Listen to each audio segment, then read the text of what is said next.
Assalamualaikum warahmatullahi ta'ala wabarakatuh. Alhamdulillahilladzi lam yattakhidh walada wa lam yakul lahu syarikun fil mulk wa lam yakul lahu waliyyun minadh-dhulli wa kabbirhu takbira. Allahumma salli wa sallim wa barik ala sayyidina Muhammadinil Fatih lima ughliqa wal khatim lima sabaqa wan nasiril haqqa bil haqq wal hadi ila siratikal mustaqim sallallahu alaihi wa ala alihi wa ashabihi qadrihi wa miqdarihil azim. Amma ba. Alhamdulillah, terlebih dahulu marilah kita memanjatkan setinggi-tinggi kesyukuran kepada Allah Subhanahu wa taala. Allah Subhanahu wa taala yang Maha Pemurah itu. Allah Subhanahu wa taala yang Maha Pengasih itu, ya. Kerana bukti kepemurahannya ialah dia tidak pernah putus-putus memberikan nikmat kepada kita.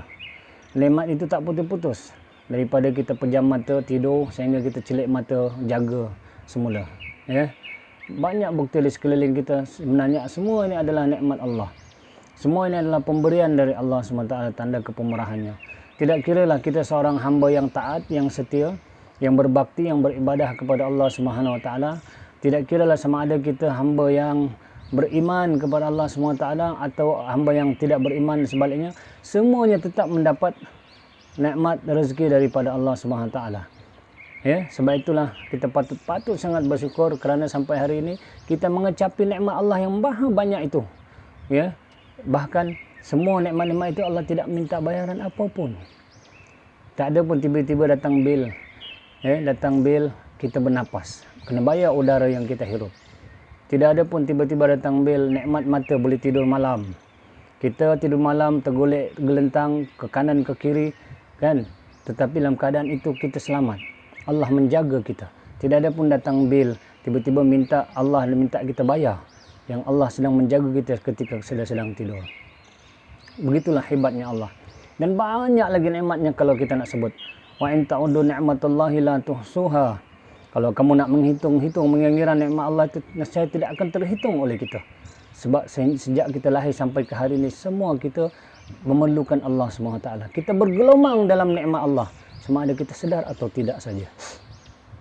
Kita ada rumah besar, nikmat dari Allah. Kita ada kereta besar, nikmat dari Allah. Kita ada isteri cantik, nikmat dari Allah. Kita ada suami handsome, nikmat dari Allah. Kita ada anak-anak, kita ada cucu. Semua itu nikmat dari Allah. Kita tak pernah lapar, sentiasa makan, nikmat dari Allah.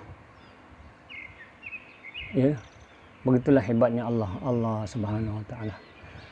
Ya Allah, ampunkanlah dosa-dosa kami kerana sering mengkufuri nikmat-Mu. Kami sering tidak mensyukuri nikmat-Mu. Selawat dan salam ke atas junjungan besar Nabi Muhammad sallallahu alaihi wasallam. Manusia agung, manusia kekasih Allah Subhanahu wa taala. Jasanya kepada kita pun kita tidak dapat membalasnya. Kerana jasanya kita hari ini beriman, kita hari ini Islam. Nikmat iman dan Islam yang kita kecapi ini adalah kerana jasa Rasulullah sallallahu alaihi wasallam. Allahumma salli wa sallim ala sayyidina Muhammad wa ala alihi wasallam. Saudara-saudari yang dikasihi sekalian, apa kabar anda semua? Sehat? InsyaAllah saya yakin semua anda sehat-sehat. Kalau ada yang kurang sehat, saya doakan semoga Allah bagikan kesembuhan, Allah bagikan syifa kepada anda. Ya, dan saya yakin anda juga orang yang hebat. Hebat kerana apa? Kerana sentiasa bersyukur. Mensyukuri nikmat Allah, hari ini kita masih hidup lagi. Cuba kita tulis kiri dan kanan kita. Berapa ramai orang yang dah pergi dulu dari kita. Berapa ramai orang yang dah meninggalkan kita, yang mereka dah mati dulu. Tapi alhamdulillah masih Allah bagi kesempatan pada kita hari ini. Kita masih hidup. Kita masih dapat menghirup udara segar. Maka bersyukurlah sungguh-sungguh. Syukurilah nikmat Allah ini dengan berbakti kembali kepada Dia. Gunakan segala nikmat itu untuk kita berbakti kepada Allah Subhanahu wa taala. Tetapi saudara-saudari yang dikasihi sekalian, bagaimana cara nak berbakti kalau kita tidak ada ilmu? Ya. Kena ada ilmu baru kita tahu cara nak berbakti kepada Allah Subhanahu wa taala. Ya. Semuanya dengan ilmu. Jadi pada hari ini kita berbincang lagi insya-Allah. Moga-moga apa yang kita akan bincangkan bersama, yang kita kongsikan bersama, kita akan dapat manfaatnya. Ya, kita akan dapat manfaatnya dan menyebabkan dengan manfaat itu menyebabkan kita menjadi orang yang terdorong hati kita untuk bertaubat kepada Allah Subhanahu Wa Taala, terdorong hati kita untuk bersyukur kepada Allah Subhanahu Wa Taala, terdorong hati kita untuk membuat amal bakti. Ya, kemudian dengan kita menambahkan ilmu ini akan menyebabkan kita mendapat kesedaran, mendapat keinsafan, mendapat hidayah. Moga-moga dengan kesedaran, keinsafan dan hidayah yang berkekalan dalam hidup kita itu akan menyelamatkan kita di saat kita nazak nanti, di saat kita nak meninggal nanti, di saat kita di alam barzah nanti, di saat kita di padang mahsyar nanti, di saat kita berada di akhirat nanti, di saat dalam perhitungan di hadapan Allah SWT kita akan selamat. Tetapi selamatnya kita di sana bermula hari ini. Bermula ketika ini. Saudara-saudari yang dikasihi sekalian, Rasulullah sallallahu alaihi wasallam pernah bersabda, ya, lebih kurang ayatnya, inna fil jasadi mudghah idza salahat salahal jasadu kulluhu wa idza fasadat fasadal jasadu kulluhu ala wahyal qalbu. Artinya, maksudnya lebih kurang, di dalam tubuh anak Adam itu ada segumpal daging. Apabila baik ia, baiklah seluruh tubuhnya. Dan apabila rosak ia, binasa ia, maka rosaklah seluruh tubuhnya. Ketahuilah oleh kamu, sungguhnya daging itu adalah hati. Hadis riwayat Bukhari dan Muslim, hadis sahih. Saudara-saudari yang dikasihi sekalian, saya yakin kita semua ada hati, kan? Namun ku punya hati. Ada lagu lebih kurang macam tu. Semua kita ada hati. Bahkan binatang pun ada hati. Lembu, kerbau, kuda, ayam yang berkaki dua pun ada hati. Sehingga ada orang suka makan hati ayam. Tapi kalau dia makan hati, istilah peribahasa manusia, maka dia makan hati itu dalam keadaan sakit hati. Ya. Jadi semua kita ada hati. Binatang pun ada hati, manusia pun memiliki hati. Seketul daging yang bernama hati. Tapi yang dimaksudkan oleh Rasulullah sallallahu alaihi wasallam, inna fil jasadi mudghah, di dalam jasad anak Adam itu, anak Adam, Nabi Allah Adam dan cucu-cucunya kita lah, cucu-cucu Nabi Adam. Inna fil jasadi mudghah, itu ada seketul daging itu, kan? Kalau baik ia baiklah, sudah itulah dikatakan hati nurani ataupun latifatul rabbaniyah ataupun istilah lain latifatul qalbi. Ini yang dimaksudkan oleh Rasulullah sallallahu alaihi wasallam. Kalau latifatul qalbi itu baik, kalau latifatul rabbaniyah itu baik, kalau hati itu baik, maka baiklah seluruh anggota tubuhnya. Rasulullah kata kalau ia baik maka sekalian tubuhnya baik. Artinya baiknya hati kita, mata kita akan jadi baik. Mata akan mendorong, hati akan mendorong mata melihat benda-benda yang baik sahaja. Melihat ayat-ayat Al-Quran, melihat pemandangan Allah, melihat ciptaan-ciptaan Allah, melihat kebesaran Allah. Ya. Kalau hati itu baik akan mendorong telinga kita mendengar benda-benda yang baik. Mendengar ayat kalam-kalam Allah, ayat-ayat suci Al-Quran. Mendengar ustaz-ustaz berceramah, berkuliah, mendengar benda-benda nasihat-nasihat yang baik. Begitu jugalah kalau hati itu baik akan mendorong lidah itu bertutur, berkata-kata yang baik-baik sahaja. Dan akan mendorong mulut, lidah dan tekak memakan, merasa makanan yang baik-baik. Ya, kalau hati itu baik.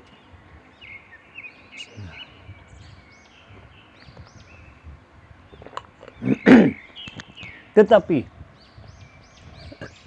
begitulah sebaliknya. Kalau hati itu jahat, kata Rasulullah, kan? Wa idza fasadat fasadal jasadu kulluhu. Wa idza fasadat fasadal jasadu kulluhu. Kalau dia rosak, dia jahat, maka jahat rosaklah seluruh tubuhnya. Artinya kalau hati itu jahat akan mendorong tangan melakukan perkara-perkara yang jahat, memukul orang, menyentuh benda-benda yang haram dan sebagainya. Kalau hati itu jahat akan mendorong kaki melangkah ke tempat-tempat yang jahat, melangkah ke tempat-tempat maksiat, menendang, menyepak orang. Begitulah seterusnya. Ya, itu yang dimaksudkan oleh Rasulullah sallallahu alaihi wasallam. Jadi, saudara-saudari yang dikasihi sekalian, kita ada pilihan. Maknanya mana kita nak? Kekalkan hati kita dalam keadaan rosak, jahat, atau kita mau hati kita jadi baik. Ya, ada hukama ada berkata, barang siapa yang tidak mengambil berat mengenai urusan-urusan hatinya dan segala sifat-sifat hatinya, maka ia adalah seorang insan yang cacat walaupun memiliki tubuh badan yang sempurna. Sekali lagi saya ulang. Barang siapa yang tidak mengambil berat mengenai urusan-urusan hatinya dan sifat-sifatnya, maka ia adalah seorang insan yang cacat walaupun memiliki tubuh badan yang sempurna. Maksudnya apa? Saudara-saudari, abang-abang adik kakak yang dikasih sekalian, maksudnya kalau kita tak ambil kisah urusan hati kita, kita biar je hati kita macam tu, maka walaupun kita punya tubuh badan yang sempurna, walaupun kalau kita seorang wanita yang cantik, tubuh badan ibarat ratu cantik, walaupun kita kalau seorang lelaki yang gagah, tampan, perkasa, ada muscle, baldi-balda orang kata tubuh kita, tapi kalau kita tidak mengambil berat, tidak ambil tahu urusan hati kita, maka kita sebenarnya adalah insan, manusia yang cacat. Manusia yang cacat,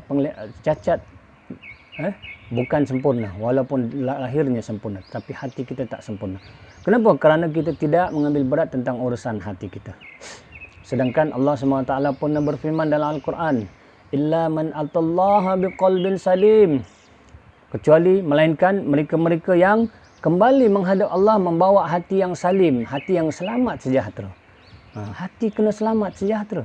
Tapi kalau kita tidak mengambil berat urusan hati kita, hati yang dimaksudkan di sini yang kita sebut tadi, latifatul qalbi, latifatul rabbani, hati nurani itu. Bukan seketul daging kalau dibedah yang nampak itu, bukan. Tapi di sebalik itu, hati yang dimaksudkan itu.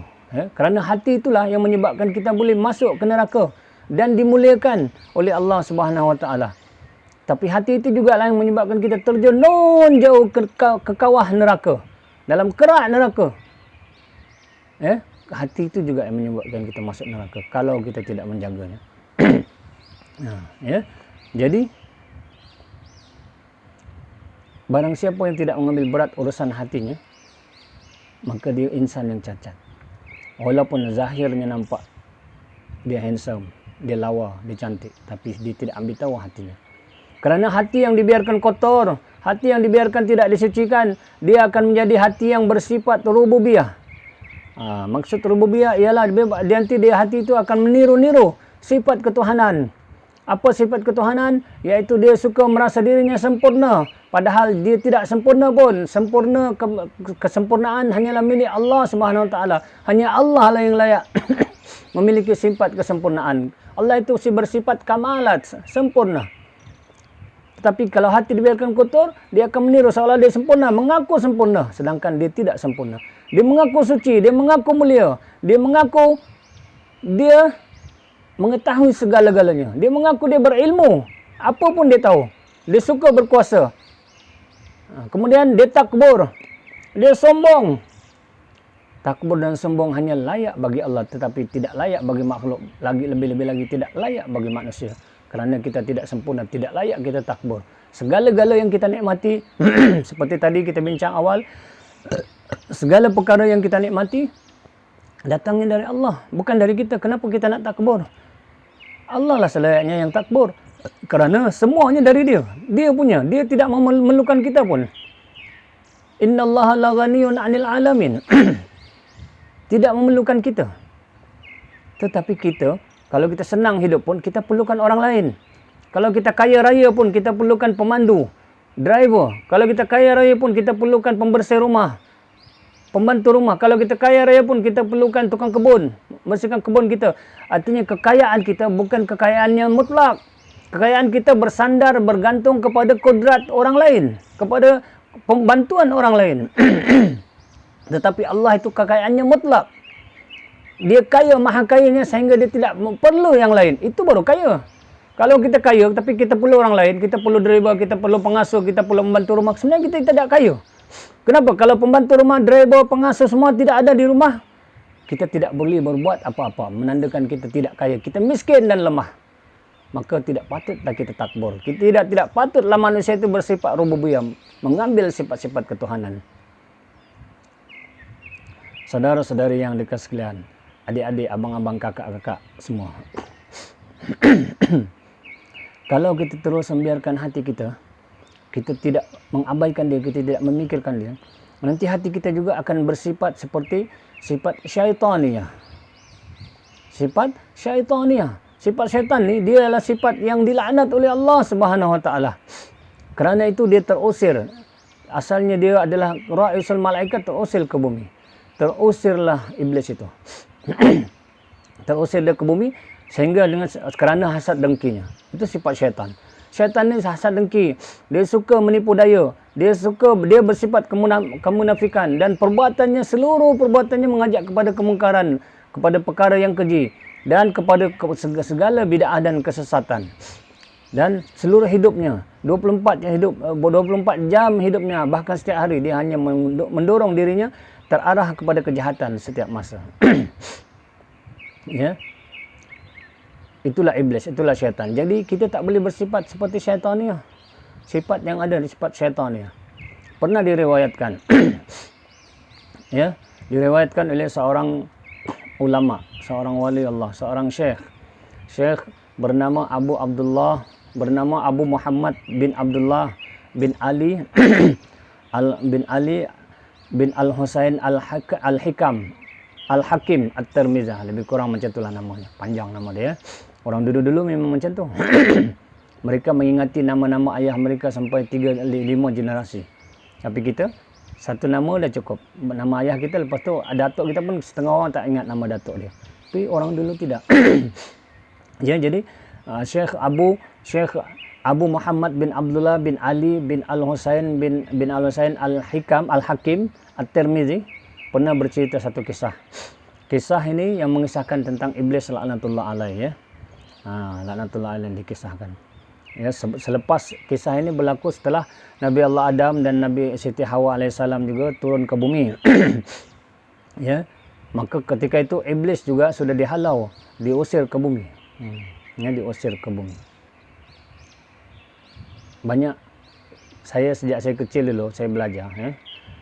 Saya pun pernah dengar ustaz-ustaz yang mengajar saya di sekolah rendah itu mengatakan iblis itu malaikat sebelum dia jadi iblis. Sebenarnya ini fakta yang salah. Salah kenapa? Dan satu lagi kekeliruan. Ramai di kalangan kita keliru mengatakan sebelum jadi iblis ada malaikat. Sebab dia bergelar Azazel. Ya, itu gelaran namanya. Tapi sebenarnya dia bukan malaikat. Dia cuma diangkat menjadi Ra'isul Malaikat, ketua bagi segala malaikat. Tapi dia bukan malaikat. Ya. Dia bukan. Kenapa? Kenapa bukan malaikat? Buktinya, dalilnya. Ketika Allah SWT menciptakan Adam alaihissalam, setelah ditiupkan roh Adam, ya, sebelum ditiup roh Adam lagi, syaitan ini dah benci. Iblis ini dah benci dengan Adam. Dia dah mula hasad dengki dah. Ketika di syurga, tubuh Adam dah disiapkan, yang dicipta daripada berbagai-bagai jenis tanah di bumi ini, dicantum menjadi tubuh Nabi Allah Adam. Maka ketika itu bergelar Azazel melintasi tubuh Adam yang belum ditiupkan roh, maka dia sudah datang rasa dengki, marah di hatinya. Lalu dia mendekati tubuh Adam, kemudian dia meludah. Di ludahnya perut Adam. Bila Allah SWT mengetahui yang itu, dan memang Allah Maha tahu, maka Allah memerintahkan Jibril alaihissalam. Jibril alaihissalam untuk membersihkan perut Adam yang diludah oleh iblis, diludah oleh Azazel itu. Maka malaikat Jibril pun membersihkan perut itu. Maka setengah ulama meriwayatkan itulah pusat kita hari ini, yang ada lubang sedikit, sehingga ke hari ini ludah iblis itu disapu dan berlubang sedikit. Itulah yang menjadi pusat manusia sehingga ke hari ini, sejarahnya kata ulama. Ya, tapi saya nak cerita di sini setelah dalilnya. Sebelum itu dalilnya Azazel itu bukan malaikat ialah ketika Adam sudah ditiupkan roh, kemudian Adam sudah hidup, maka Allah memerintahkan kepada seluruh malaikat untuk bersujud kepada Adam, kecuali illa iblis aba wastakbara wa kana minal kafirun. Kecuali iblis, dia tidak mau bersujud kepada Adam, maka dia tergolong daripada golongan-golongan orang yang kufur, yang kafir. Allah SWT bertanya kepada iblis, wahai iblis, kenapa engkau tak nak sujud kepada Adam? Wahai Azazel, kenapa engkau tidak sujud kepada Adam? Maka Azazel berkata, ya Tuhanku, aku lebih mulia dari dia. Engkau menciptakan aku daripada api, sedangkan engkau menciptakan Adam dari tanah. Min turab. Inilah bukti. Inilah bukti Azazel atau iblis itu bukan malaikat, kerana para malaikat diciptakan daripada nur, daripada cahaya. Tetapi iblis daripada api. Dia kata, Tuhanku, engkau ciptakan Adam daripada tanah, aku dari api, maka aku lebih mulia daripadanya. Ana khairu minhu, kata iblis laknatullah alaih. Maka digelar iblis engkau, Allah murka pada dia, maka dia terusir. Iblis itu maksudnya terusir. Maka setengah riwayat telah mengatakan, maka diusir, turunlah dia ke bumi. Dia turun di bumi. Setengah ulama mengatakan dia berada di satu kepulauan yang tidak bercampur dengan ramai manusia. Tetapi sesekali dia akan mencuri masuk ke tempat-tempat manusia. Itu iblis laknatullah. Satu kisah yang diceritakan tadi oleh Abu Abdullah bin Muhammad bin Ali bin Al-Husain Al-Hakim At-Tirmizi. Diceritakannya ketika Nabi Allah Adam juga sudah ada di bumi dan Nabi Siti Hawa juga sudah ada di bumi. Mereka terpisah. Mereka terpisah lama, lebih kurang ada setengah riwayat mengatakan 40 tahun. Ada setengah riwayat kata mengatakan lebih. Maka Adam pun bertaubat lama. Sehinggalah satu masa mereka ditemukan di Jabal Rahmah bersama Siti Hawa. Pendek cerita, setelah bertemu Jabal Rahmah Siti Hawa, maka mereka hidup kembali bersama. Hidup bersama Nabi Allah Adam dan Siti Hawa. Jadi, oleh kerana sudah di bumi, hidup yang agak perit mulanya pada Nabi Allah Adam. Kerana di bumi dia terpaksa mencari makanan sendiri. Sedangkan di syurga, hanya dia teringin saja makanan, maka Allah hidangkan makanan di syurga. Begitu nikmat. Tapi bila di bumi, terpaksa berdikari. Terpaksa bekerja sendiri mencari makanan. Maka pendek cerita. Suatu ketika sedang Nabi Allah Adam keluar rumah, dia memberitahu kepada Siti Hawa, aku nak keluar rumah, aku nak keluar mencari rezeki untuk kita. Maka keluarlah Nabi Allah Adam. Selang beberapa ketika setelah keluar Nabi Adam, datanglah iblis laknatullah yang dulunya Azazil, sudah menjadi iblis. Bila dia menjadi iblis, wajahnya sudah diubah oleh Allah SWT. Wajahnya huduh. Kemudian dia datang bertemu dengan Siti Hawa, membawa seorang kanak-kanak, seorang anak kecil. Anak kecil itu adalah anak iblis sebenarnya. Maka bila melihat itu, Siti Hawa terkejut. Wahai iblis, apakah yang kau inginkan? Kerana engkaulah kami dihumban ke bumi. Maka iblis yang pandai pujuk rayu itu, dia memujuk Hawa. Wahai Hawa, tolonglah aku. Jagakanlah anak aku ini. Aku juga ingin mencari rezeki seperti Adam. Aku juga ingin cari makan. Tolonglah jagakan. Jadi oleh kerana memang itulah senjata iblis. Dia pandai pujuk rayu. Dia memujuk merayu Siti Hawa. Akhirnya Siti Hawa, kaum Hawa mudah termakan pujuk. Siti Hawa termakan pujuk kerana disimpati melihat seorang kanak-kanak kecil. Anak iblis itu. Maka dia pun bersetuju menjaga anak iblis. Pendek cerita, iblis pun pergi, Siti Hawa menjaga anak iblis itu. Dan sampai masa petang, Nabi Allah Adam pun kembali ke rumah. Bila dia kembali, dia melihat terkejut. Kenapa ada makhluk lain selain pada Adam dan Hawa? Ketika itu Adam dan Hawa belum dapat anak lagi. Kenapa ada makhluk lain? Lalu Adam pun bertanya, wahai Hawa, siapakah ini? Maka Hawa agak takut juga kerana Adam sudah marah. Maka Hawa berkata, aku telah dipujuk oleh iblis laknatullah alaihi untuk menjaga anak. Ini adalah anaknya. Maka begitu berang dan marahnya Adam. Marah Adam ini kerana iman, mempertahankan iman. Kerana iblis itu, anak itu adalah musuh Allah. Orang yang dilaknat Allah. Maka Adam punya marah, dimarah Hawa dan diambil anak itu. Diambil anak itu lalu dicincang oleh Adam AS. Dicincangnya anak itu, dibunuhnya, dicincang halus-halus. Kemudian ditaburkan daging-daging anak itu ke seluruh bumi dan disangkutkan di bawah dahan-dahan pokok ketika itu. Begitu marahnya Adam. Sebab Adam kata, wahai Hawa, kerana dia lah kita dicampak ke bumi. Sekarang kau nak bantu dia lagi. Sedangkan dia dilaknat Allah. Pendek cerita, besoknya Adam pergi lagi bekerja. Tinggal Siti Hawa. Maka datanglah iblis laknatullah alaihi bertanya kepada Hawa. Wahai Hawa. Hawa melihat iblis pun mula agak ketakutan.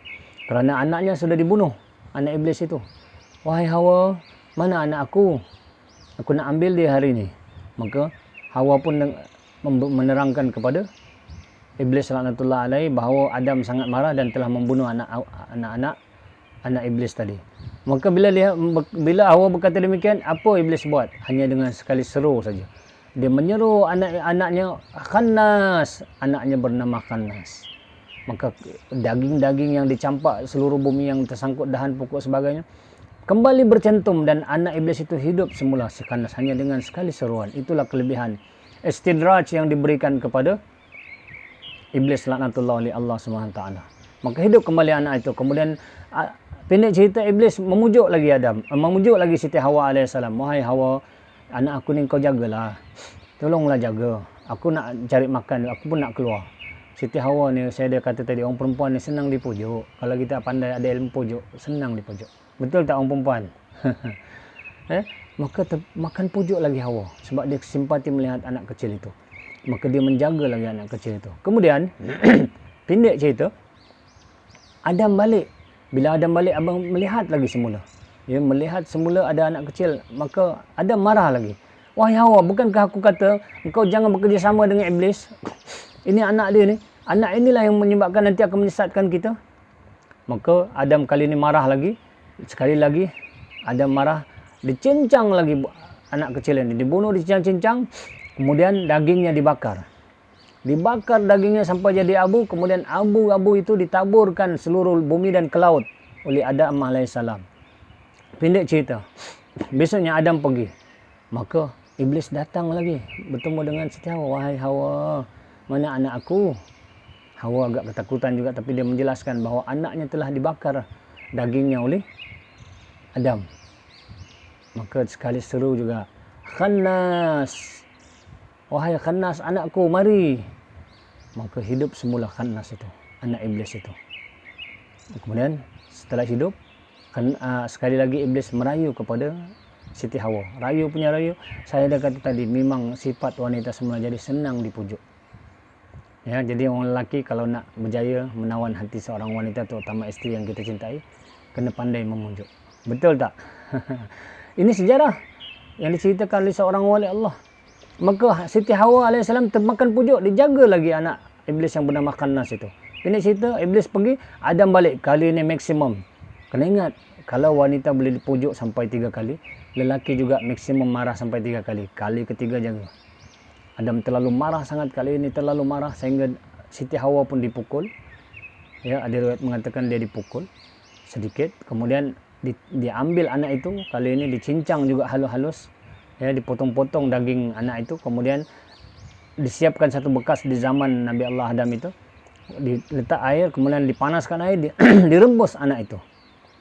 Anak itu direbus, tuan-tuan, adik-adik, abang-abang, kakak semua, direbus anak itu jadi sup. Dah siap masak, maka Adam memerintahkan Hawa dan untuk memakannya bersama Adam. Adam makan daging itu dan Hawa pun makan daging itu sehingga kenyang. Begitu marahnya Adam. Zaman itu. Zaman itu belum, peringkat awal syariat itu belum turun. Maka dibeli makan daging itu.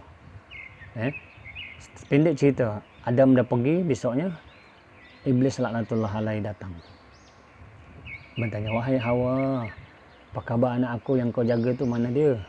Maka berkatalah Hawa dengan ketakutan, aku dah cakap kau jangan tinggalkan pada aku. Kali ini Adam marah sangat dengan aku, kerana kau ni musuh Allah. Maka dicincang anak itu, kemudian dimasak, direbus, kami memakan dagingnya. Apa berlaku wahai tuan-tuan, perempuan ini kasih sekalian? Bila iblis mendengar bahawa anaknya telah dimakan, ditelan oleh Adam dan Hawa, maka gembiralah iblis, tergelak, terbahak-bahak dia. Sebenarnya itulah yang aku inginkan. Aku inginkan agar Adam dan Hawa memakan, menelan anak aku, agar iblis itu bertapak di dalam hati Adam sehingga ke anak cucunya. Inilah tujuan aku, wahai Hawa. Tuan-tuan, saya nak cerita di sini. Inilah musuh kita. Inna syaitana lakum aduwwum mubin. Sungguhnya syaitan itu musuh manusia yang nyata. Peristiwa inilah yang menyebabkan sampai ke hari ini di dalam diri kita ada syaitan Khannas namanya. Khannas ini adalah salah satu-satunya syaitan yang disebut di dalam Al-Quran namanya. Bismillahirrahmanirrahim. Qul a'udzu birabbin nas, malikin nas, ilahin nas, min syarril waswasil khannas, min syarril waswasil khannas, alladzi yuwaswisu fi sudurin nas, minal jinnati wan nas.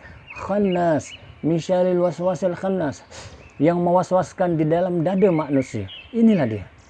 Maka dia ini tidak akan keluar sampai bila-bila, kerana sudah ditelan oleh atuk kita Adam, menyebabkan kita keturunannya semua ada Khannas. Nah, itulah tujuan iblis. Inilah sejarahnya, dan ramai manusia tidak mengetahui ini. Kita sedang diikuti oleh Khannas. Kalau kita tewas dengan was-wasnya, maknanya kita akan dikudakan oleh syaitan ke mana-mana saja. Sebab itu kita katakan tadi, orang yang tidak mengambil berat mengenai hatinya dan sifat-sifatnya, nanti dia akan bersifat seperti sifat syaitaniyah hatinya. Kerana memang syaitan itu ada di dalam dada kita. Rasulullah sallallahu alaihi wasallam berkata, bersabda, di dalam hati kita ni, seketul daging ni, di tengah-tengahnya ada darah hitam. Jantung kita ni, di tengah-tengah tu ada darah hitam. Setiap jantung kita sama sebesar penumbuk masing-masing. Kalau besar penumbuk, besarlah jantung ni, kecil-kecil lah. Tapi di tengah-tengahnya ada darah hitam. Di situlah tempat duduknya syaitan laknatullah alaih. Ya, bersarangnya mereka, iaitu utamanya Khannas. Dengan sebab kita tidak mengenal dia sebagai musuh kita, bersarang dalam diri kita, kita tidak mau menuntut ilmu, kita tidak mau belajar, kita tidak tahu bahawa mereka tidur baring bersama kita, menyesatkan kita sehingga akhir hayat kita. Itulah namanya Khannas. Khannas inilah menyebabkan banyak sifat mazmumah dalam diri kita yang kita tidak sedar, dibantu oleh nafsu kita yang jahat, yang kita tak pernah didik. Innan nafsal ammaratun bisu'. Sungguhnya nafsu kita, nafsu amarah itu sentiasa mengajak kepada kejahatan. Ya. Kemudian, saudara-saudari yang dikasihi sekalian, itu asal-usul syaitan yang ada di dalam dada kita, termasuk saya, semua orang ada. Pernah ditanya oleh Siti Aisyah, Rasulullah sallallahu alaihi wasallam bersabda, sungguhnya setiap kita ni ada seekor syaitan mengikuti kita. Maka Siti Aisyah bertanya, wahai Rasulullah, kalau begitu adakah engkau juga memiliki syaitan itu? Maka Rasulullah berkata, ya Aisyah, betul, aku pun ada syaitan mengikuti aku. Tetapi syaitan yang ada padaku sudah aku Islamkan. Begitulah kelebihan Rasulullah sallallahu alaihi wasallam. Yang ada pada dia Khannas tidak Islam. Tetapi kita tidak. Kerana kita tidak mengenal dia. Kita tidak melihat dia. Kita tidak mengetahui pun ada kehadirannya dalam diri kita. Oleh akibatnya, kita tidak belajar ilmu, kita tidak tahu bahawa kita sedang berperangai seperti perangai sifat syaitan ni. Kemudian, saudara-saudari yang dikasihi sekalian, kalau kita terus membiarkan hati kita kotor, orang yang tidak mengambil berat mengenai hatinya, nanti hati itu akan juga bersifat seperti sifat bahimiyah. Ada manusia yang bersifat bahimiyah hatinya. Ya, hatinya bersifat bahimiyah. Bahimiyah itu apa dia? Sifat binatang-binatang jinak. Sifat binatang jinak iaitu binatang jinak ni kerja dia makan je. Suka makan je. Tunggu je tuan dia bagi makan. Kemudian dia pemalas, bermalas-malas. Kemudian dia gemar bersyahwat pula. Dia makan kenyang, dia malas tapi dia bersyahwat. Dia nak kahwin je, nak kahwin je. Selepas tu dia nak rehat je. Binatang ternak mana ada buat kerja, dia nak rehat je. Kucing umpamanya, anjing umpamanya yang kita ternak tu. Kemudian dia pula dia nak keinginan kerehatan yang tinggi, kemudian dia tamak halubah. Tamak halubah kalau kita dibagi makan, katalah 2-3 ekor binatang yang kita ternak itu kita bagi makan bersama, mereka akan berebut makanan menandakan tamaknya mereka. Kemudian dia penting diri. Kalau boleh dia nak tuan dia jaga dia seorang je. Sayang dia seorang je, jinakkan dia seorang je. Lepas tu binatang manusia yang bersifat bahimiyah ini bodoh. Bodoh, akal tak cerdik, dungu. Dan segala sifat lemah dan malas. Sehingga dia malas mengerjakan segala ketaatan, malas mengerjakan segala ibadah. Kalau dibiarkan terus hati itu berada dalam keadaan kotor. Kemudian juga hati kita yang dibiarkan terus berada dalam keadaan kotor ni nanti akan bersifat hati yang subu'iyah ataupun sabu'iyah. Artinya sifat binatang buas. Kalau tadi binatang jinak, sabu'iyah ni sifat binatang buas lagi dahsyat. Apa sifat binatang buas? Sifat binatang buas garang. Dia cepat berang, marah. Kerjanya nak mencabar orang saja, menimbulkan kekacauan, nak bergaduh, berkelahi, berbantah-bantah, memaki hamun, suka bermusuhan. Kemudian sifat sabu'iyah ini juga dia memandang rendah orang lain, dia saja bagus. Lagi satu, dia tak suka mendengar nasihat yang baik-baik. Dan dia berpegang keras, kuat kepada segala pendapatnya, walaupun pendapatnya salah. Daripada dia pegang keras, maka ini penyakit yang dahsyat. Mana bersifat dapat penyakit sabu'iyah. Kemudian dia sentiasa melakukan segala macam kejahatan. Inilah bahana akibat dibiarkan hati kita dalam keadaan seperti yang Rasulullah sebut tadi. Wa iza fasadat fasadal jasadu kulluhu. Bila kita biarkan dia jahat, dia rosak, maka rosaklah seluruh tubuh itu. Inilah dia. Jadi, saudara-saudari yang dikasihi sekalian, apa yang perlu kita lakukan bila kita dah faham, kita dah sedar bahawa kita ini, kita ada hati. Hati kita yang perlu dibersihkan. Kerana kita tidak seperti Rasulullah sallallahu alaihi wasallam manusia pilihan. Rasulullah sallallahu alaihi wasallam sejak muda lagi, ketika dia kanak-kanak lagi, didatangi oleh 2 malaikat yang membelah dadanya dan membersihkan hatinya, mengeluarkan hati darah hitam yang kita sebut tadi. Dalam hati kita ada darah hitam, tempat bertapaknya iblis dan syaitan. Kemudian, itu Rasulullah. Di hati kita manusia ini, hati ini jadi tempat berebutnya antara iblis, laknatullah, syaitan laknatullah, dengan malaikat dan iman, akal dan iman. Ya, sentiasa ada pertarungan di dalam itu. Kalau menang iblis, maka kita akan makin jahat. Menang syaitan dan hawa nafsu, kita akan makin jahat. Tapi kalau menang iman kita, akal yang baik dan malaikat menang, maka kita akan terdorong menjadi manusia yang baik. Ini kita kena faham. Tapi bagaimana kita nak mengenal pasti ini? Kita tidak ada ilmunya. Kerana kita tak ambil tahu pun, maka ulama berkata tidak ada jalan lain. Kalau kita nak membersihkan hati kita, kalau kita nak menjadikan hati kita illa man atallaha biqalbin salim, kecuali mereka-mereka yang kembali menghadap Allah membawa hati yang sejahtera, maka kita kena ada dengan ilmu, kena belajar. Ulama berkata tidak ada lain dengan cara melainkan satu perkara, kita kena belajar apa itu tasawuf. Apa itu ilmu tasawuf? Ilmu tasawuf itu ilmu menyuluh hati, ilmu melihat hati. Hari ini bila kita sebut tasawuf dan ataupun tarekat yang ada di dalam ajaran tasawuf itu, orang terus lari. Ataupun orang terus berkata, aku tak layak, bukan aku. Ataupun orang terus berkata lagi dahsyat, lagi zalim, orang terus menuduh, sesat tu, jangan kau. Kau jangan amal-amal tasawuf ni, ilmu batin ni jangan. Kau jangan amal-amal tarekat ni, sesat tu. Orang terus menuduh kita. Padahal ketahuilah tuan-tuan, tasawuf itu ilmu menyuluh hati, melihat perjalanan hati kita, dan ilmu yang boleh membersihkan hati kita. Ya, dengan belajar ilmu tasawuf, kita akan dapat mengesan bahawa hati kita ada sifat takabur, sombong. Dengan belajar ilmu tasawuf, kita akan dapat mengesan bahawa kita sedang ujub, iaitu kagum dengan amal sendiri. Dengan belajar ilmu tasawuf, kita akan dapat mengenal kita sedang riak, suka menunjuk-nunjuk amal ibadah kita.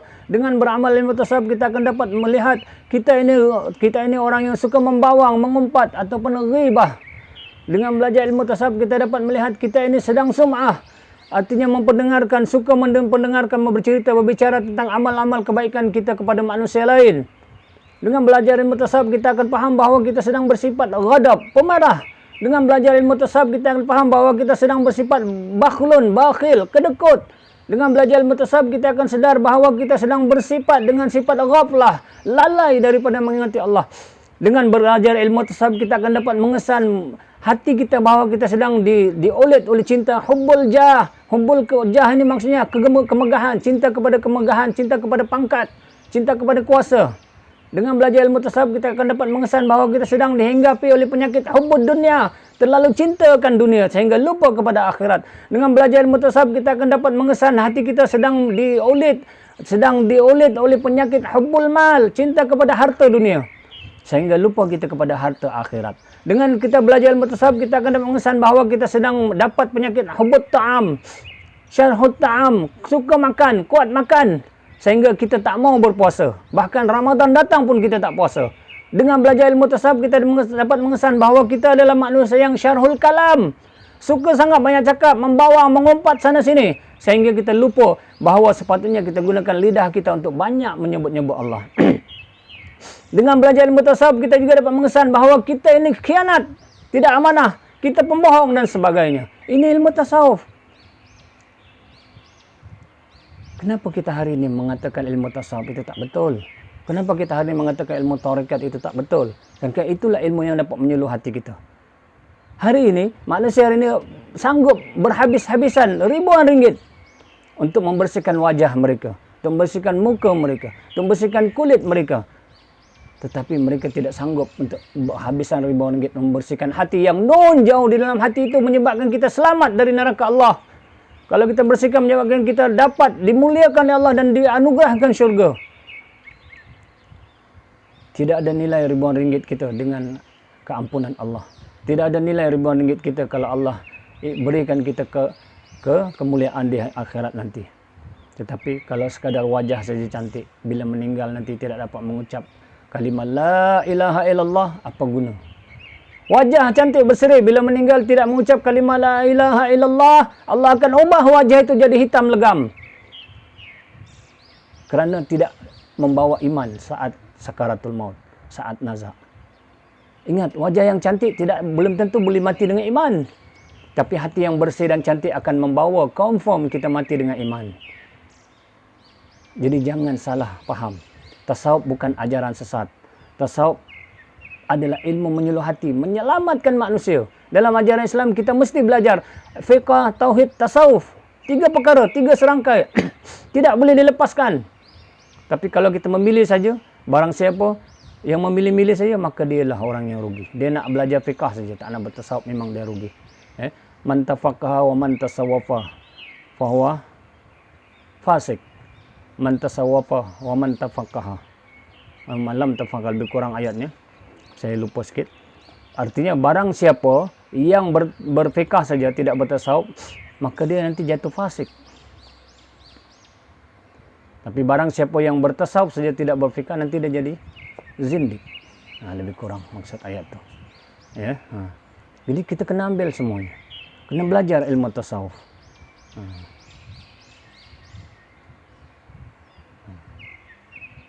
Ya. Kena belajar. Jangan kata tasawuf itu salah. Jadi bagaimana kita dah faham sekarang, hati kita tak mau ada sifat mazmumah. Hati kita kena isi dengan sifat mahmudah. Kalau kita selama ini kita ni sombong, maka menjadilah orang yang rendah diri, rendah hatinya. Kalau selama ini kita orang yang pemarah, maka menjadilah orang yang pemaaf. Kalau selama ini kita kedekut, menjadilah orang yang pemurah, dan begitulah seterusnya. Tapi semua ini tidak akan dapat kita lakukan, kita tidak akan dapat laksanakan kalau kita tidak membersihkan hati kita melalui jalan tasawuf, melalui jalan tariqah. Sebab itu Rasulullah sallallahu alaihi wasallam bersabda, "Inna likulli syai'in saqalatuh. Saqalatul qalbu zikrullah." Ini dalil. Sesungguhnya setiap sesuatu itu ada penyucinya, kata Rasulullah. Maka penyuci bagi hati itu ialah zikrullah. Apa dia tuan-tuan, adik-adik, abang-abang? Penyuci bagi hati itu adalah zikrullah. Bukan kelorok. Nanti telan satu botol kelorok nak cuci hati, mampus terus. Tapi Rasulullah kata penyuci bagi hati zikrullah. Dah berzikir ke kita? Kita tahu ke zikir itu apa? Bagaimana kaifiat? Bagaimana cara dia? Maka kena belajar dalam ilmu tasawuf.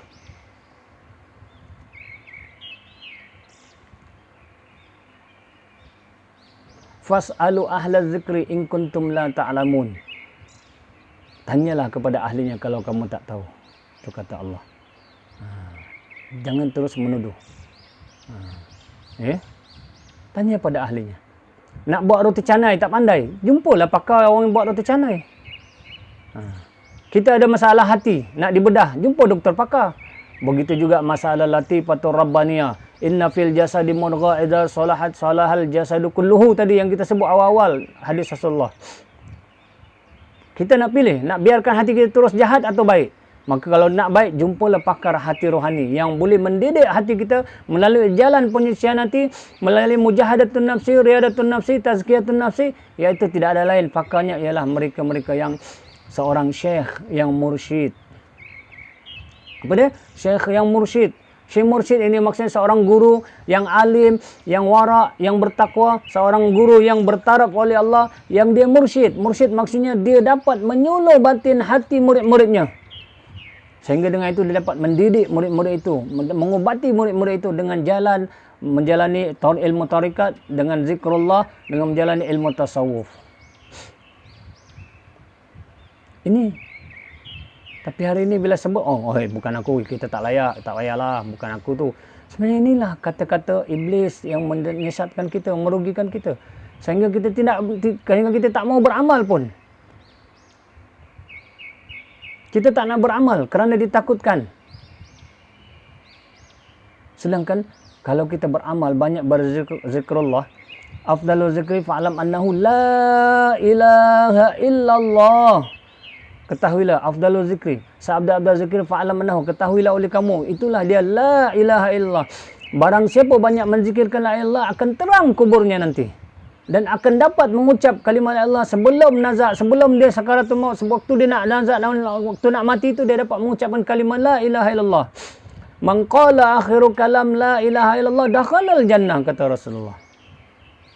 Tapi saudara-saudari yang dikasihi sekalian, adik-adik, abang-abang, kakak-kakak, bagaimana nak mengucap kalimat Allah atau la ilaha illallah di akhir hayat kalau selama hidup kita tak pernah peduli pun. Kita tak pernah peduli pun soal hati kita bersih ke kotor. Ya, orang yang hatinya kotor tidak akan khusyuk dalam solat. Orang yang hatinya kotor tidak akan selamat di akhirat. Walau dia sembahyang banyak tapi tak pernah membersihkan hatinya, maka dia tidak akan khusyuk solat. Sebab itu hati kena bersihkan dengan cara tadi. Selepas dibersihkan cara tadi, memanglah kita kena bersolat juga, tetapi mencari khusyuk bukan dalam solat. Ini nanti saya akan kupas, bahas dalam tajuk yang lain, khusus tentang khusyuk dalam solat. Tetapi saya nak beritahu di sini, kalau hati kita kotor, kita tak akan khusyuk dalam solat. Ya, maka bersihkan hati. Inna likulli syai'in saqalatul qalbu zikrullah. Sesungguhnya setiap perkara itu ada pencuci bagi hati, itu ada zikrullah. Zikrullah yang bagaimana? Zikir ada dua. Saya ceritakan sedikit. Maaf kalau agak dalam. Nanti kalau agak tak faham, bolehlah ikuti selalu kuliah-kuliah saya yang akan datang. Kita akan jelaskan satu persatu. Kalau kita hari ini juga kita basekan semua, terlalu panjang nanti. Ya. Zikir ada dua. Satu zikir maqamat ataupun zikir darajat. Satu lagi zikir hasanat. Zikir-zikir fadilat. Itu yang kita maksudkan. Apa dia zikir hasanat atau zikir fadilat? Zikir fadilat atau hasanat itulah zikir-zikir yang kalau kita amalkan, kita dapat pahala. Dapat pahala. Rajin amal dapat pahala. Tapi dengan syarat. Mesti ada keikhlasan hati. Soalnya kita tahu ke kita ikhlas. Kalau kita tidak belajar ilmu tasawuf, kita zikir-zikir tak belajar. Kita dah cakap tadi, ilmu tasawuf ada ilmu mengenal hati kita. Kita pemarah ke, kita pemurah ke, maka kena belajar ilmu tasawuf. Sekarang ni, kita tadi zikir hasanat itu adalah zikir-zikir yang bila kita amalkan dapat pahala dengan syarat ikhlas. Apa dia antara zikir-zikir hasanat ni? Iaitu kita membaca selawat-selawat tertentu umpamanya. Kita membaca zikir-zikir tertentu umpamanya. Kalau kita sembahyang di Masjid Surau, imam membawa zikir-zikir tertentu. Contoh, subhanallah, subhanallah, subhanallah, alhamdulillah, alhamdulillah, alhamdulillah, Allahu akbar, Allahu akbar, Allahu akbar 33 kali ataupun lebih. Maka insya-Allah kita dapat pahala dengan syarat ikhlas. Banyak lagi lah zikir-zikir hasanat. Kita baca ayat kursi tertentu, surah-surah tertentu, itu dipanggil zikir hasanat. Okey, ya. Betul lah itu zikir juga. Tapi yang saya maksudkan di sini, yang Rasulullah maksudkan yang boleh menyucikan hati adalah zikir maqamat, zikir darajat. Kenapa dipanggil zikir maqamat? Kenapa dipanggil zikir darajat? Kerana zikir-zikir inilah yang boleh mengangkat makam dan darjat hati seseorang itu di sisi Allah Subhanahu wa taala. Zikir ini.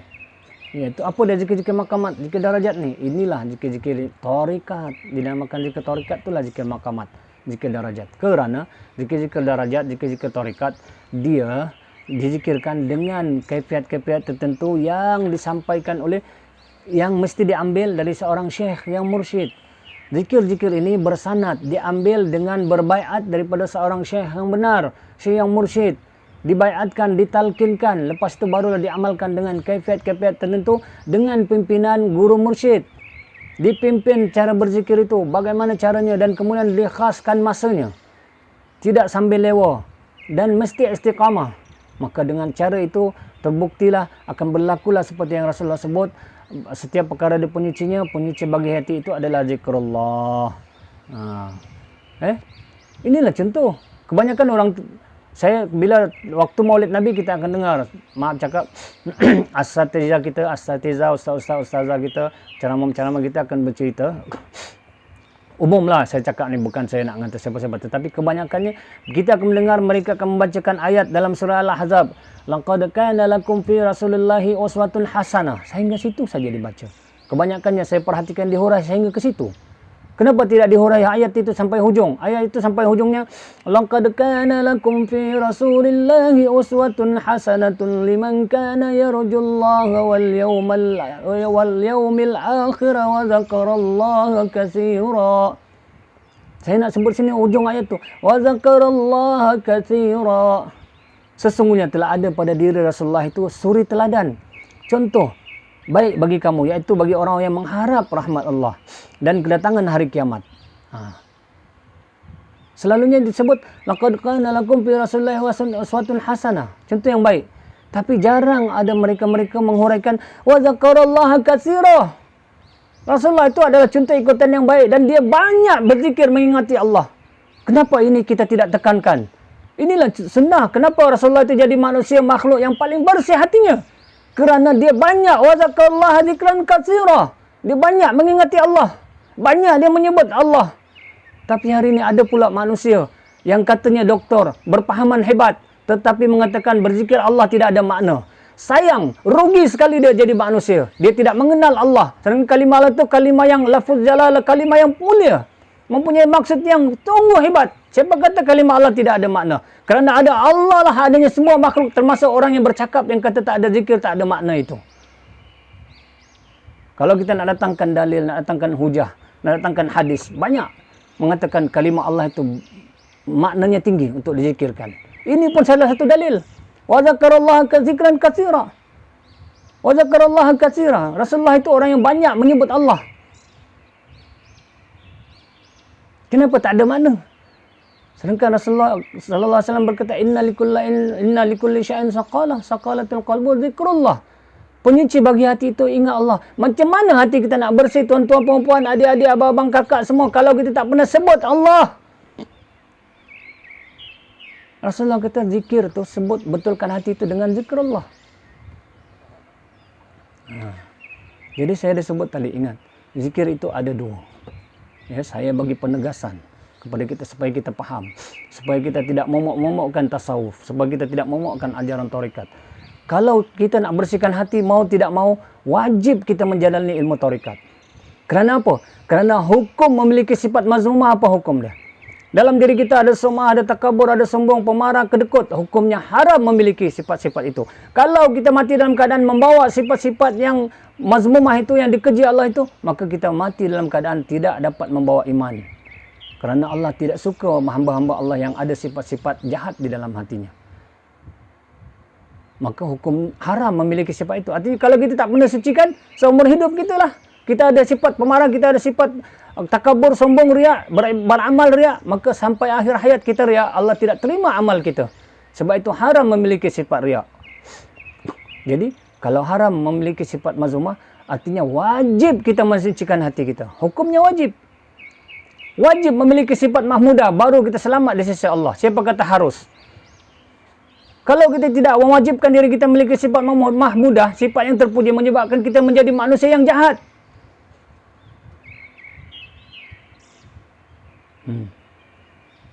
Faham? Faham ke faham? Jangan terkeliru. Membersihkan hati hukumnya wajib. Kenapa? Seperti mana kaedah fikih. Ma la yatimul wajib illa bihi fahuwa wajib. Kalau dengan sesuatu itu, kita boleh melaksanakan sesuatu perintah wajib itu, maka memiliki sesuatu itu wajib. Contoh, kita nak berwuduk, kena dengan air. Maka mencari air itu wajib. Bahkan zaman sekarang menyediakan pipe air itu wajib lah. Sebab nak berwuduk itu wajib. Maka begitu jugalah. Kalau kita menyucikan hati itu wajib. Maka hukum berzikirullah itu dalam amalan tasawuf, hukumnya jadi jatuh wajib. Kerana bila kita tidak berzikir, kita tak bersihkan hati kita, kita kekal dalam sifat mazmumah yang haram itu, maka kita bawa sehingga kita nazak dan mati, maka kita menjadi makhluk yang Allah, hamba Allah yang Allah murka. Maka wajib kita membersihkan hati kita. Artinya letak dalam diri kita, wajib kita berzikir. Walaupun dalam fiqah, dalam syariat mengatakan zikir itu sunat. Yes, itu zikir bagi mereka yang tidak mau menghampirkan diri dengan Allah, ambillah yang sunat itu. Saya tidak pertikaikan soal sunat dalam hukum fikih. Tapi bagi mereka yang mau mengenal Allah hanya dengan zikrullah. Mengenal Allah hanya dengan membersihkan hati. Selain belajar pada ilmu tauhid. Ilmu tauhid itu belajar sifat 20 itu mengenal Allah dengan maklumat. Tetapi dengan zikrullah membersihkan hati, nanti Allah akan sucikan hati kita. Kita akan mengenal Allah dalam keadaan zauqiyah. Dalam keadaan rasa. Mengenal Allah dalam rasa. Rasa Allah hadir dalam hati berbeza dengan mengenal Allah dengan maklumat. Tahu dan kenal itu benda yang berbeza. Kita kenal Fulan bin Fulan, nama sekian-sekian. Kan? Sekadar tahu, kenal, kita tahu namanya. Tapi kalau kenal itu berbeza. Kita dapat tahu sifatnya begini, dia begini, lebih mendalam. Sebab itu, kalau kita panggil dia Encik, contoh kita panggil dia Encik Azmi contoh. Kan? Lain kalau kita dah kenal dia, kita dah rapat dengan dia, kita panggil Mi je. Mi, Abang Mi. Kalau Awang, Wang. Kalau tak, kalau semua kena Encik Awang. Ataupun kita panggil dia Kia. Kita dah kenal dah. Kia. Tapi kalau tak, berapa nak kenal, sekadar tahu Encik Puan Rukiah. Tapi kalau dah mesra makin akrab, panggilan pun makin lain. Maka kita akrab dengan Allah Subhanahu Wa Taala. Orang yang akrab dengan Allah Subhanahu Wa Taala hatinya hadir, sentiasa memiliki Allah Subhanahu Wa Taala dalam hati. Dia rasa Allah hadir dalam hatinya. Bukan sekadar dalam akalnya saja.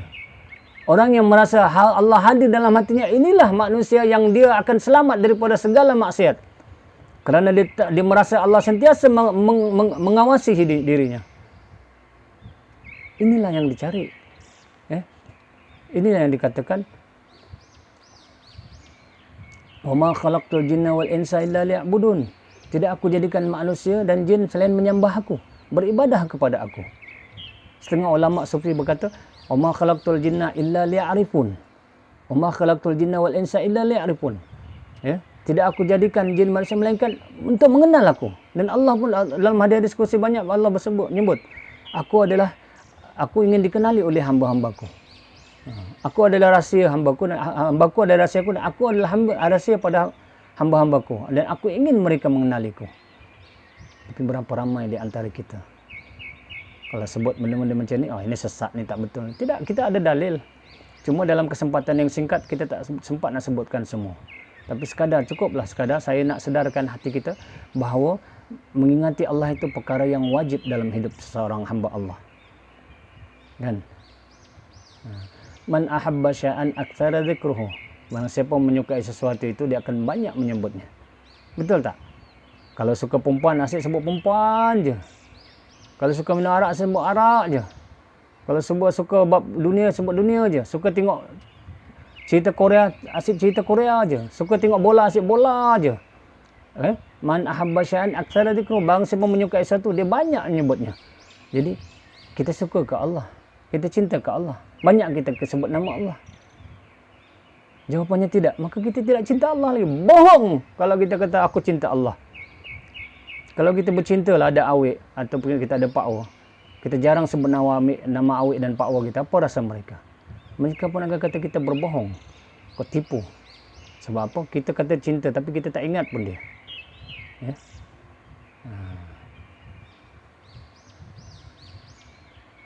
Jadi hati perlu disucikan. Rumusannya, hati kita perlu kita sucikan. Wajib kita menyucikan hati kita. Barulah bila hati kita bersih, hati kita akan terang, akan diserami nur, akan diserami cahaya daripada Allah Subhanahu Wa Taala. Barulah hati itu terpimpin rasa tenang, rasa merdeka, rasa senang, rasa bahagia. Walau apa pun berlaku di dalam sekeliling hidup kita, dunia kita, barulah kita akan rasa tenang. Inilah yang dikatakan illa man atallaha biqalbin salim, ataupun dengan mengingati Allah itu hati akan tenang. Dengan mengingati Allah itu hati akan tenang. Tatma'innal qulub, ayat dia saya lupa sedikit. Dengan mengingati Allah itu hati akan tenang. Sebab apa? Sebab dia dibersihkan. Dan datanglah khusyuk solat. Orang yang hatinya tenang, insya-Allah khusyuknya solat. Orang yang hatinya bersih, insya-Allah khusyuknya solat. Ketenangan itu bukan yang kita lihat wajahnya, kehidupannya, dia kaya raya, bukan. Itu bukan tenang. Tenang itu berada jauh di dalam hati. Kita dah katakan tadi, seperti sejarah yang saya ceritakan, iblis itu bertapak dalam hati tak khanas. Selagi kita tidak dapat menewaskan dia dengan zikrullah, dia hanya boleh tewaskan dengan zikrullah. Baru dia keluar dari dalam khanas itu, keluar dari hati kita. Selagi kita lupa, maka tetaplah hati kita, dia bersarang di dalam dan dia beranak cucu dalam hati kita, maka makin malanglah hidup kita. Kita akan ditunggang oleh iblis dan syaitan itu. Ala bizikrillahi tatma'innal qulub. Baru saya ingat. Ketahuilah dengan mengingati Allah itu hati akan tenang. Tapi bagaimana caranya? Bagaimana kaifiatnya? Maka kena berjumpa dengan guru. Kena bergurulah. Ya, kalau dengan dalam tasawuf ini, mereka yang mahir, yang pakar dalam tasawuf dan pakar dalam ilmu tarikat hanyalah guru-guru yang mursyid. Ya, guru-guru syekh yang mursyid. Seperti siapa? Sedikit lagi saya nak tutup. Seperti Syekh Abdul Qadir Jalani, dia seorang syekh yang mursyid. Seperti Syekh Junaid Baghdadi, seorang syekh yang mursyid. Seperti Syekh Abu Hasan Sazili, seorang syekh yang mursyid. Dan banyak lagi seperti Syekh Bahauddin, seorang syekh yang mursyid. Mereka mendidik murid mereka dengan cara zikrullah, dengan menjalani ilmu tasawuf. Di samping mereka juga adalah orang yang kuat berfiqah. Mereka juga orang yang kuat tauhidnya. Ya, seperti Imam Ghazali rahimahullah taala. yang asalnya dia seorang ulama yang bergelar Hujatul Islam, hujah bagi Islam, Imam Ghazali. Tapi satu ketika sedang dia bersembahyang berjamaah bersama adiknya Imam Ahmad dan ibunya menjadi makmum di belakang. Ketika sedang sembahyang, tiba-tiba adiknya Imam Ahmad mufarakah, ya, mufarakah dari berjamaah. Tapi ibunya yang jadi makmum di belakang melihat kelakuan, tingkah laku Imam Ahmad. Sehingga selesai salam bersama Imam Ghazali bagi Assalamualaikum warahmatullahi, Assalamualaikum warahmatullahi. Selepas itu, ibu Imam Ghazali pun bertanya kepada Imam Ahmad, "Wahai Ahmad, kenapa engkau mufarakah? Tidak mengikut sembahyang abang kau? Bukankah abang kau ni orang yang alim, orang yang hebat?" Maka Imam Ahmad berkata, "Betul wahai ibu, abang aku memang dia orang yang alim, yang hebat. Tetapi ketika aku hendak mengangkat takbir, waktu dia mengangkat takbir, aku melihat darah meleleh daripada tubuhnya, daripada belakang tubuhnya meleleh ke bawah. Darah melihat banyak sangat darah meleleh daripada tubuhnya, sehingga menyebabkan aku tidak dapat mengangkat menjadi makmum padanya. Kerana dalam syariat fikih, orang yang ada darah itu kan najis." Maka kata Imam Abu Ahmad, "Maka wahai ibu, maafkan saya melihat darah bercucuran di tubuh abang saya, Imam Ghazali, maka saya mufarakah." Perbualan ini didengar oleh Imam Ghazali yang di hadapan tadi. Lalu dia pun menoleh kepada Imam Ahmad. "Wahai Imam Ahmad, wahai Ahmad," kata dia pada adiknya, "betullah kata engkau. Memang betullah kata engkau. Ketika aku sembahyang tadi, aku sedang memikirkan tentang darah haid. Sebab Imam Ghazali Hujatul Islam, pakar bagi ilmu fiqh syariat. Dia sedang memikirkan darah haid. Dia sedang memikirkan hukum-hukum haid dengan sembahyangnya. Artinya dia tidak khusyuk. Sebab ketika itu dia hanya menjadi orang yang kuat berfiqh tetapi tidak bertasawuf." Lalu pendek cerita, Imam Ghazali berkata, "Wahai adikku Ahmad, dengan siapakah engkau belajar perkara ini? Sungguhnya makammu sudah terlalu tinggi. Bolehkah engkau bawa aku belajar bersama gurumu?" Begitu Imam Ghazali, tuan-tuan. Dia bukan saja alim fikih, tapi selepas peristiwa ini, pendek cerita beberapa lama kemudian, Imam Ahmad menunjukkan gurunya. Gurunya Syekh Ali Farmadi, ya, ditunjukkan kepada Imam Ghazali. Maka satu ketika Imam Ghazali datang mengunjungi gurunya Syekh Ali Farmadi. Ada yang meriwayatkan bahawa Syekh Ali Farmadi ini seorang penjual daging. Daging lembu lah, di pasar. Maka Imam Ghazali datang menziarahi dia di pasar. Melihat itu, memang Imam Ghazali dikenali di kalangan Arab, masyarakat bangsawan ketika itu. Kerana orang Arab ketika itu pakaiannya berbeza-beza. Kalau dia seorang alim, maka pakaian orang alim itu dikenali, jubahnya dikenali. Kalau dia seorang hartawan, jubahnya dikenali, ada beza. Maka Imam Ghazali dengan pakaian bangsawannya sebagai seorang alim datang ke pasar dan melihat Ali Farmadi, Syekh Ali Farmadi sedang sibuk dengan daging yang dijualnya. Lalu dia mendekati Syekh Ali Farmadi, Imam Ghazali. Lalu dia membagi salam. "Assalamualaikum tuan." "Waalaikumsalam Syekh." Syekh Ali Farmadi menyahut salam. Tuan Syekh, saya mengetahui bahawa tuan adalah seorang syekh yang besar. Bolehkah saya belajar dengan tuan?" kata Imam Ghazali. Maka tersenyumlah Syekh Ali Farmadi dan berkata, "Engkau tak layak jadi murid aku. Tak boleh, engkau tak boleh jadi murid aku." Lebih kurang begitu dialog dia.